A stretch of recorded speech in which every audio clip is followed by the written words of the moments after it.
سب سے پہلے یہ ویڈیو دیکھ لیں جس میں بریلویوں کے مفتی سمر عباس نے رسول اللہ صلی اللہ علیہ وآلہ وسلم کی شان میں واضح گستاخی کی ہے، اور اس نے یہ بھی نہیں کہا کہ یہودی کہتے تھے، بلکہ اس نے اپنی زبان سے گھٹیا ترین اور ذلیل ترین گفتگو بنا کر رسول اللہ صلی اللہ علیہ وآلہ وسلم کی طرف منسوب کیے، نعوذ باللہ۔ اس کی پہلے ویڈیو دیکھ لیں مفتی سمر عباس کی۔ شریف میں یہ جو منافق بندہ ہے، اس کی جو بات بتائی حضرت حافظ صاحب مشکاہ شریف میں، بڑے کمال کی مثال دی نبی پاک علیہ السلام نے۔ فرمایا منافق بندے کی مثال اس بکری کی طرح ہے جو ریوڑ کے ہر بکرے کو خوش رکھتی ہے، اپنا چسکا بھی پورا رکھتی ہے، اس لیے وہ جتنے بکرے ہوتے ہیں وہ اس کی فیور میں ہوتے ہیں۔ منافق بندے کی فیور میں سارے ہی ہوتے ہیں، یہ تو سب کو خوش رکھتا ہے۔ یہ وہ بکری ہے جو ہر بکرے کے پاس جاتی ہے اور اپنا چسکا پورا کرتی ہے، اور سارے بکرے اس کی فیور میں ہیں۔ میرے محبوب پاک نے جو مثال دی، قسم خدا کی پرخچے اڑا کے رکھ دی ان سب کے۔ یہ وہ بکری ہے جو ہر بکرے کے پاس جاتی ہے اور اپنا چسکا پورا کرتی ہے، اور سارے بکرے اس کی فیور میں ہیں۔ میرے محبوب پاک نے جو مثال دی، قسم خدا کی پرخچے اڑا کے رکھ دی۔ اب بتائیں بریلویوں کی علماء، دیوبند کی علماء، اہل حدیث کی علماء جو کل تک یہ چیخ چیخ کر بتا رہے تھے کہ انجینئر محمد علی مرزا حافظہ اللہ گستاخ رسول ہے، اس پر 295C کی FIR کٹوانی چاہیے، حالانکہ انجینئر محمد علی مرزا نے یہودیوں کا حوالہ پیش کیا تھا کہ یہودی یہ کہتے ہیں، لیکن یہ بریلویوں کے مفتی سمر عباس خود اپنی زبان سے ذلیل ترین اور گھٹیا ترین گفتگو کر رہے ہیں۔ آج مولانا اشرف آصف جلالی کہاں ہے جو کہتا ہے کہ جس نے بھی گستاخی کی اس گستاخی کا سر تن سے جدا، وہ گستاخ رسول ہے، اس پر 295C لگے گی؟ کہاں ہے مفتی حنیف قریشی جو انجینئر محمد علی مرزا پر جب 295C لگی تھی تو یہ عدالت کے بیر اتنے بڑی پگڑی پہن کر آیا ہوا تھا کہ اس پر 295C پگ ہونی چاہیے، اس پر یہ گستاخ رسول ہونا چاہیے، اس کو سزائے موت ہونی چاہیے۔ آج کہاں پر ہے؟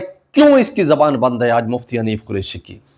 کیوں نہیں یہ بول رہے؟ اس لیے کہ یہاں سے پتہ چل گیا کہ اگر کوئی اپنے فرقے کا مولوی مفتی وہ گستاخی کر دے، وہ رسول اللہ صلی اللہ علیہ وآلہ وسلم کے بارے میں گستاخانہ الفاظ کہہ دے، تو اس پر نہ 295C ہوگی، نہ اس پر گستاخی رسول کے فتوے لگیں گے۔ کہاں ہے دیوبند کا مولانا عبد الواحد قریشی جو چیخ چیخ کر کہہ رہا تھا کہ انجینئر محمد علی مرزا گستاخ رسول ہے، اس پر 295C ہونی چاہیے؟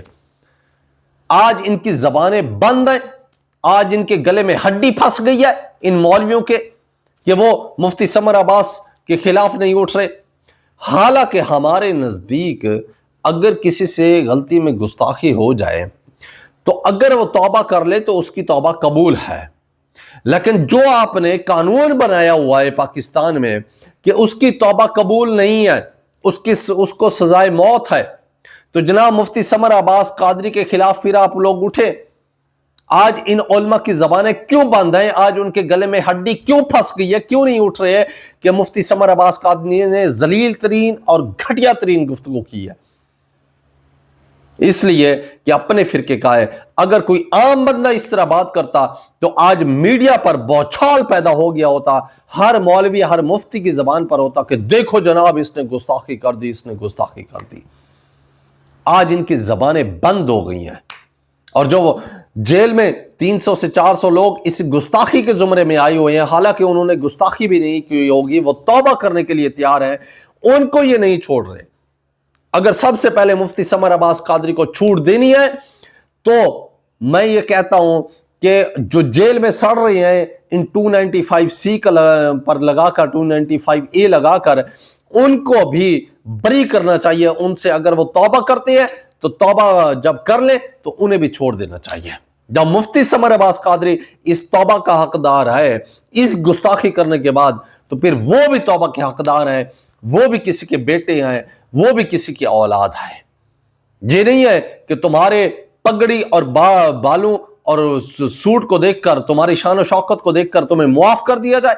نہیں، اگر تم نے ان لوگوں پر 295C لگوائی ہے، ان لوگوں پر جھوٹے مقدمات کی ہے، تو اس نے تو سراسر الفاظ میں واضح بیانات میں بات کی ہے، اس پر اگر اس کو معافی ملے گی تو پھر ان کو بھی معافی دلوائیں۔ اور جو انجینئر محمد علی مرزا حافظہ اللہ نے جو اس کی پکڑ کی ہے نا، وہ بھی انشاءاللہ میں ساتھ میں ویڈیو ایڈ کر دوں گا۔ مفتی سمر عباس اتاری حفظہ اللہ تعالی، جو انہوں نے رسول اللہ صلی اللہ علیہ وآلہ وسلم کی صراحتاً گستاخی کی ہے اور پاکستان کے قانون کے تحت ان پہ 295C لگتی ہے، میرے مطابق نہیں، پاکستان کے قانون کے مطابق صراحتاً انہوں نے امام کائنات، سید الاولین والآخرین، شفیع المذنبین، رحمت للعالمین، خاتم النبیین، امام اعظم محمد رسول اللہ صلی اللہ علیہ وآلہ وسلم کی گستاخی کی ہے، خود سے جملے بنائے، یہ نہیں کہا کہ یہودی کہتے ہیں، کرسچنز کہتے ہیں، اور نہ صرف جملے تھے بلکہ حدیث بنا کے اس کو پریزنٹ کیا، انتہائی بیہودہ الفاظ، گستاخی پہ مبنی۔ اس کا 100واں حصہ بھی میں نے کیا ہوتا تو آج پورا پاکستان بند ہوتا، میں آپ کو یقین سے کہہ رہا ہوں۔ انہوں نے اینٹ سے اینٹ بجا دینی تھی ہماری اکیڈمی کی۔ اب وہ آپ الفاظ سنیں جو مفتی سمر عباس اتاری صاحب نے IDS پروگرام میں حافظ طاہر صاحب کے سامنے بیٹھ کے کہے۔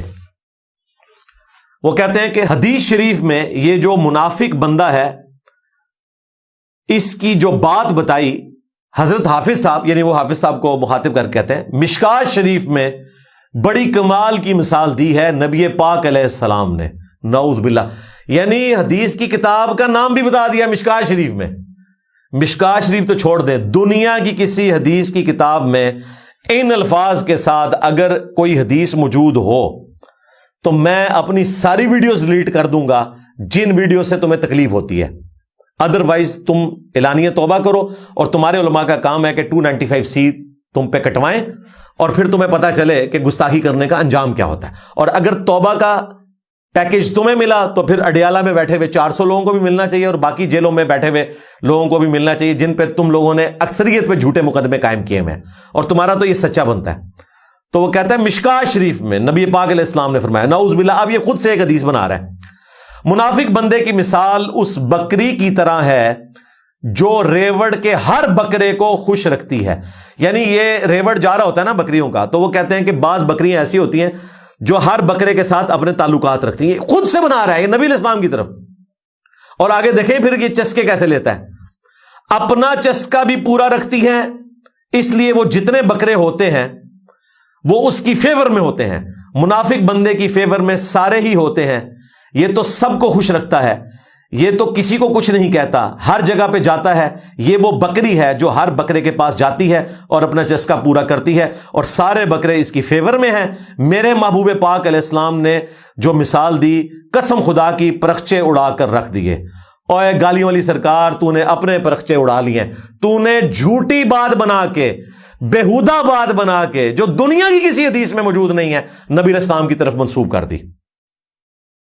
توبہ کر، اس کے بعد قانون جو اپنا راستہ اختیار کرے گا وہ تو کرے گا انشاءاللہ تعالی، اور کافی عاشقان رسول پیدا ہو جائیں گے جو قانونی راستہ انشاءاللہ اختیار کریں گے، NCCIA میں جا کے اپلیکیشن دیں گے کہ اس شخص کو قانون کے مطابق گرفت میں لیا جائے، اور جب تک یہ بندہ توبہ نہیں کرتا اور پاکستان کے قانون 295C میں توبہ کی شک شامل نہیں ہو جاتی، اس وقت تک یہ جیل میں رہے۔ ویسے تو سزائے موت ہے، لیکن میں اس سے کم سزا بتا رہا ہوں ان کے قانون کے مطابق۔ ہم تو علمی اختلاف کرتے ہیں، لیکن ہم یہ نہیں چاہیں گے کہ باقی لوگ جو ہیں وہ جیلوں میں سڑتے رہے اکثر جھوٹے مقدمات میں، اور مفتی توبہ کر کے سائڈ پہ ہو جائیں۔ توبہ نہیں بھائی، قانون اپنا راستہ لے گا۔ یہ نان کمپاؤنڈیبل جرم ہے 295C کا جو اس کے اوپر اپلائی ہوتا ہے۔ اس نے نبی علیہ السلام کی طرف جھوٹ منسوب کیا، اور یہ نہیں کہا کہ کرسچن نبی علیہ السلام کے بارے میں کہتے ہیں یا یہودی کہتے ہیں، اس نے خود سے کہا، اور اس سے بڑھ کر ظلم یہ اس نے کہا حدیث میں آیا ہے۔ استغفر اللہ و اتوب الیہ۔